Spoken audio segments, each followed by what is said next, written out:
So as I left off in the last chapter, Major had bounced off the railing, come slashing across the road. He's coming off his feet. I'd leapt off his back, landed on the hood of the cruiser. He smashed into it. He was about halfway down, and he hit it broadside right on the front fender. So the cruiser's rocking. The cop had leapt back out of the way with a frightened squall. And I sit up, the cruiser's still rocking, and the horse is struggling. He's like half down up against the cruiser, but he's getting his feet under him. He's grunting and groaning. And as he attains his feet, I unthinkingly leap back onto his back. He lets out an angry grunt, and the ears go back, and I could feel his muscles coiling underneath me. And I thought, oh no. Somewhere in our battle, the reins had come unknotted, and they were trailing down beside his head. Now, this is a recipe for disaster. Not only am I at his total mercy, but a horse can do himself a grievous, even deadly injury running and stepping on those reins. So I feel his muscles coiling under me. He's giving this angry growl, and I'm thinking, oh man, I'm trying to get a hold of his wispy little mane. And he goes to explode into rage. He leads with his left shoulder, and it fails him. You know what I mean? His oxygen-deprived, lactose, acid-soaked muscles. I mean, he was getting near the end of, being played out.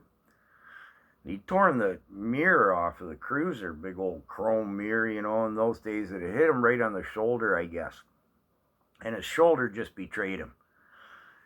And he let out another angry grunt, and he tried again. And the shoulder failed him. He just didn't have it in him. His head went down. He started to blow out.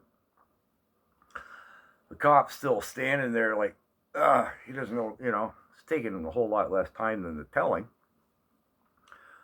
So to speed things up a little bit, I collect up the reins, I get them knotted.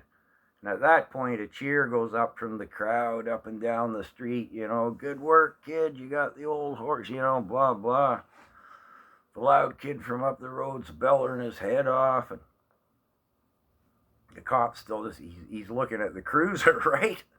The mirror's on the ground, the mirror's broken, the fender's all crumpled in, the hood's all warbly where I landed on it.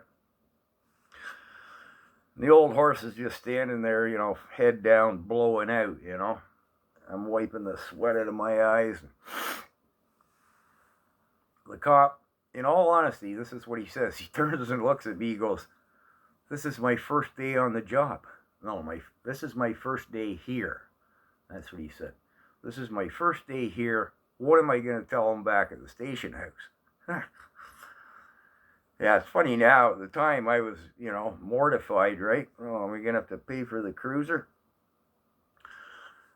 So I start babbling like a rhesus monkey, you saved the old horse's life. He'd have landed his withers on the curb, and you'd have been shooting him with your service revolver now, and I'd have flown over the railing down into the water. And he's looking around. He's like, "I don't see any water," because the water had been mentioned before with the horse battle when he first got there.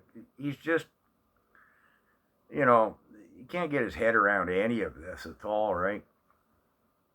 So, so finally he's like, "Well, can you get the horse off the road?" And I climb down off his back, and I start to lead him up the middle of the road because I don't want him seeing the water again, right? Despite his dilapidated state. The cop's like, "Can't you, get off the road now, kid?" And I'm like, "Oh, when I get up past Anchor and Nessett's place there, in around between the Payne house and Jim Huxley's place, I get up the sidewalk there. I don't want to see in the stream. Okay, I gotta go." So I'm leading the old horse up the sidewalk, and everybody's, yelling encouragement at me as they drive by, and the big loud young buck from up the road's bellering about how I left that rookie cop all bewildered, and the cop can hear him. The cop's picking up the pieces of mirror from the road as the traffic wobbles around him, Oh, So I get up on the corner by there's a church there with a big empty gravel parking lot in the back, and just as I'm turning the corner, I've climbed back up, remounted the horse, and I see the cruiser coming up, Oh no. Sure enough, I see the cop turn the corner. I'm looking across the parking lot. There's an old settler cemetery there. 4-foot high chain link fence, the big old headstones, and fence on the other side, then the stream, then the field, and goes around the lake through the green belt behind the subdivision and out into the sand dunes where they've dredged the lake, a couple decades earlier or something. So I'm envisioning, I'll heel the old horse up, he'll effortlessly vault over the fence, race through the headstones, leap out the other side, we'll leap the stream, the one he wouldn't cross in the first place.